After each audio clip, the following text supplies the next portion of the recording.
kusoo dhawaada shabakada madadaalo cusub media. Subscribe saar haddii tahay markii kugu horeysa laagti shartana raacsi mahadsanid. Wararka maanta idii hayno waxaa ka mid ah dowladda federaalka Soomaaliya oo gacanta ku haysa maamulidda hawada Soomaaliya ayaa dib u celisay diyaarad ka degi lahayd diyaarado ka degi lahaa garoonka magaalada Hargeysa. Dowladda Soomaaliya ayaa maanta hawada ka celisay 5 diyaaradood ama 5 duulimaad oo ku socday garoonka magaalada Hargeysa.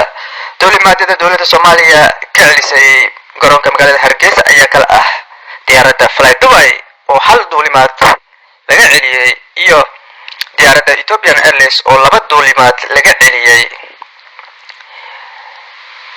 iyo diyaaradda Djibouti Air oo iyadana 2 duulimaad laga celiyay. waxaana Somaliland ka dhaqan galay amarkii dowladda federaalka Soomaaliya ee ka talisay guud ahaan dalka Soomaaliya.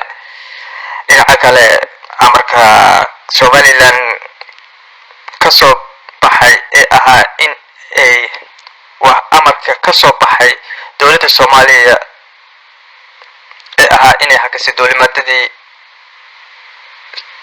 dhinaca kale amarkii ka soo baxay Somaliland ee ahaa inay hakisay duulimaadadii ka imaan jiray magaalada Muqdisho ayaa ka dhaqan galin.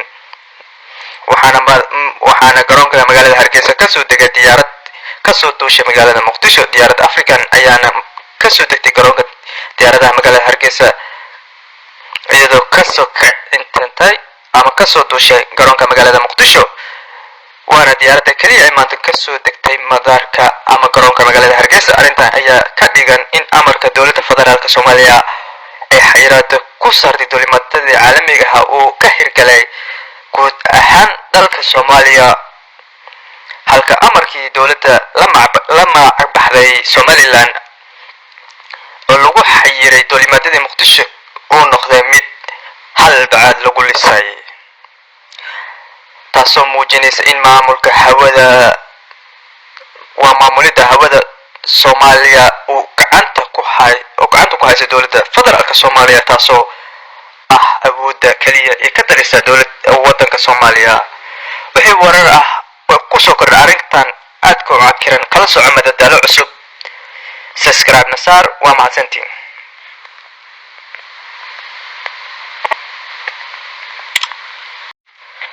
kusoo dhawaada shabakada madadaalo cusub media.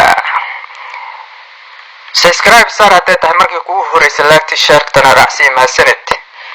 wararka maanta idii hayno waxaa ka mid ah dowladda federaalka Soomaaliya oo gacanta ku haysa maamulidda hawada Soomaaliya ayaa dib u celisay diyaarad ka degi lahayd diyaarado ka degi lahaa garoonka magaalada Hargeysa.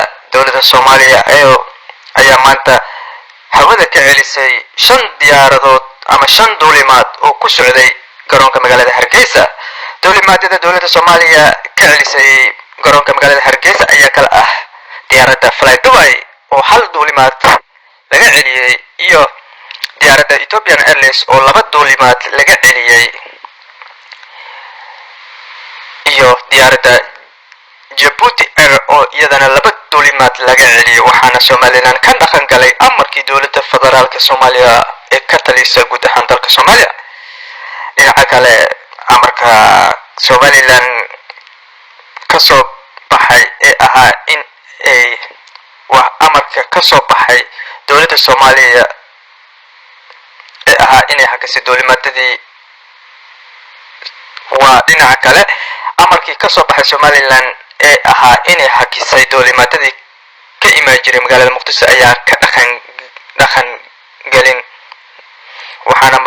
waxaana garoonka magaalada Hargeysa ka soo degay diyaarad ka soo duushay magaalada Muqdisho. diyaarad African ayaana ka soo degtay garoonka diyaaradaha magaalada Hargeysa iyadoo ka soo kacintay ama ka soo duushay garoonka magaalada Muqdisho.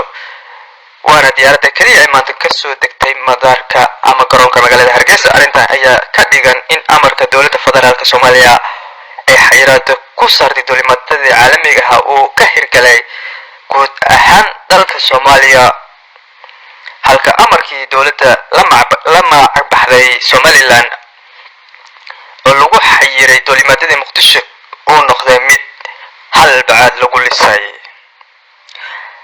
taasoo muujinaysa in maamulka hawada maamulidda hawada Soomaaliya uu gacanta ku hayso dowladda federaalka Soomaaliya, taasoo ah awoodda kaliya ee ka daraysa waddanka Soomaaliya.